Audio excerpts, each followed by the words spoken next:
Hyvää päivää kaikille. Me saatiin seurakuntaankin kunnia saada kutsu Hyllikin 90-vuotissyntymäpäiville. Oikein paljon onnea ja Jumalan siunaa. Ja me ajattelin, että me voitaisiin tässä nyt yhdessä laulaa virsi. Ja se oli Kiitos sulle Jumalani, ei yli. Ja se varmaan menee aika hyvin ulkoa. Pieni esittely tähän väliin. Eli tässä on meidän aluekappalainen Hanne-Maria Rentola ja sitten on Matti Turunen, meidän nykyinen kanttori. Ja vähän oopperaakin, jos olette seurannut, niin saatatte hänen nimensä nähdä myös siellä.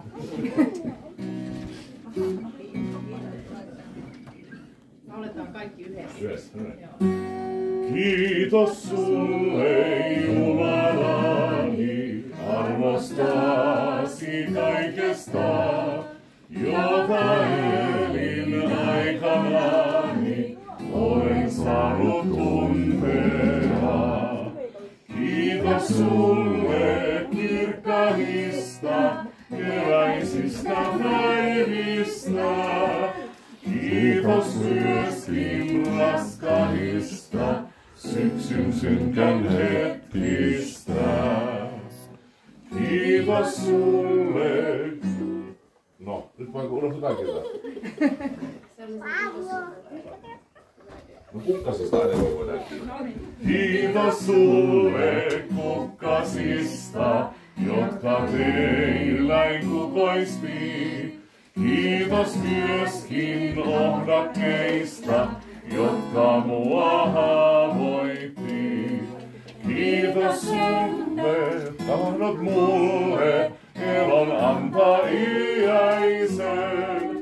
Kaikesta oi Herra sulle, annan ikikiitoksen. Kyllikki, olet saavuttanut 90 vuoden iän. Näin on taivaan Isä sinun elämäsi varjellut ja sinulle elonpäiviä suonut. Tänään on aihetta kiitokseen ja rukoukseen, että taivaan Isä suojelee rakkaudellaan ja hyvyydellään myös kaikki sinun edessä olevat päivät. Jumala on siunannut sinua myös kaikilla näillä rakkailla ihmisillä, jotka ovat tänään halunneet järjestää sinulle juhlat ja tulleet sinua juhlimaan. Haluan muistaa sinua 2 raamatun kohdalla. Herran armoa on se, että vielä elämme. Hänen laupeutensa ei lopu koskaan. Joka aamu Herran armo on uusi. Suuri on hänen uskollisuutensa. Sieluni sanoo, Herra on kaikkeni, häneen minä turvaan. Herra on hyvä sille, joka panee toivonsa häneen, sille, joka häntä etsii. Älkää olko mistään huolissanne, vaan saattakaa aina se, mitä tarvitsette, rukoillen, anoen ja kiittäen Jumalan tietoon. Silloin Jumalan rauha, joka ylittää kaiken ymmärryksen, varjelee teidän sydämenne ja ajatuksenne niin, että pysytte Kristuksessa Jeesuksessa. Sinun pitkään elämäsi aikana on ehtinyt tapahtua paljon ja elämäsi on kuulunut monenlaisia vaiheita. Uskon, että olet tehnyt paljon töitä ja huolehtinut monenlaisesta asiasta ja monesta ihmisestä. Monien vaiheiden läpi Jumala on kantanut ja auttanut eteenpäin, antanut onnen hetkiä ja myös surua, mutta siitäkin kantanut eteenpäin. Syntymäpäivänä me muistamme myös syntymisen hetkeä, koska siitähän me laskemme näitä elämän päiviä ja vuosia. Ja ihan lähellä syntymäsi hetkeä sinut on myös kastettu Jumalan lapseksi ja iankaikkisen elämän perilliseksi. Jeesus on asettanut kasteen, jotta ihmiset saisivat omistaa pelastuksen lahjat. Kasteen yhteydessä kastettavan otsaan ja rintaan piirretään ristinmerkki. Se on semmoinen merkki, joka säilyy. Se on merkki siitä, että kastettu liitetään Jeesuksen sovitustyön osallisuuteen. Ja sen takia kastetun ei tarvitse pelätä mitään. Ei kuolemaa, ei syntiä eikä pahaa, koska Jeesus Kristus on vapauttanut kaikesta siitä. Kasteessa tämä vapautus tulee kastettavan henkilökohtaiseksi lahjaksi.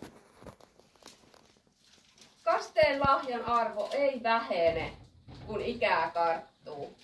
Se pysyy yhtä todellisena ja vaikuttavana koko ajan. Tällaisen lahjan sinä Kyllikki olet saanut jo pienenä vauvana ja haluan nyt syntymäpäivänäsi muistuttaa, että se lahja on edelleen voimassa.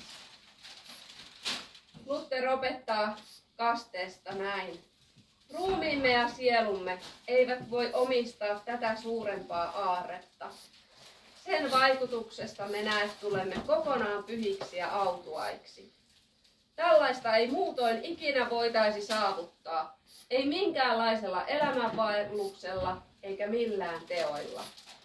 Kasteen lahjan ansiosta me olemme iankaikkisen elämän perillisiä. Hiljennytään rukoukseen. Tänään kiitämme sinua Jumala Kyllikistä ja hänen syntymäpäivästään. Kiitämme elämän lahjasta, jonka olet antanut hänelle.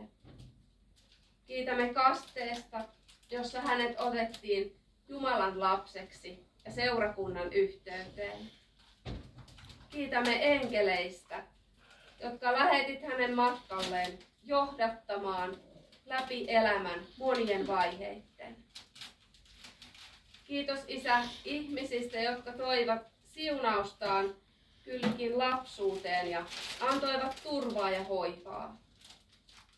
Kiitos nuoruuden vuosista, jotka toivat uusia haasteita ja ystäviä. Kiitos siitä, että aikuisuuden monet tehtävät ja rakkaat ihmiset antoivat sisältöä elämään. Kiitos surun ja onnen päivistä, illan varjoista ja aamuauringon kirkkaasta säteistä. Rukoilemme myös Kyllikin omaisten ja ystävien puolesta. Siunaa ja varjele heitäkin. Taivaallinen Isä, sinä otat meidät vastaan kaikkine puutteinemme. Kristuksessa pojassasi me olemme armahtetut. Hänessä sinä näet meidät rakkaina ja kauniina. Anna meidän kokea hänen läheisyydessään todeksi rakkautesi ja iloita kaikkina päivinä, jotka vielä ovat edessämme. Kuule meitä Jeesuksen tähden. Aamen. Siunaan sinua vielä Herran siunauksen. Herra, siunatkoon sinua ja varjelkoon sinua. Herra, kirkastakoon kasvonsa sinulle ja olkoon sinulle armollinen. Herra, kääntäköön kasvonsa sinun puolesi ja antakoon sinulle rauhan. Isän ja Pojan ja Pyhän Hengen nimeen. Aamen. Nyt me saadaan kuulla vielä onnittelua.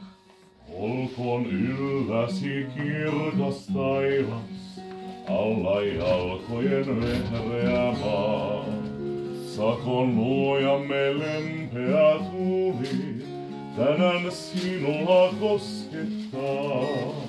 Sakon luojamme lempeä tuuli, tänään sinua koskettaa. Metsän lintujen juhlakansa, serenaadia sinulle soi. Meren aaltojen keveä kuohu, sinun kanssasi karkeloi. Järven aaltojen keveä kuohu, sinun kanssasi karkeloi. Olkoon maljasi rauhaa täynnä, otsa syvissä rakkauden. Sinut ympäröi Jumalan hyvyys, Onnen toivotus ystävien, sinut ympäröi Jumalan hyvyys. Onnen toivotus ystävien.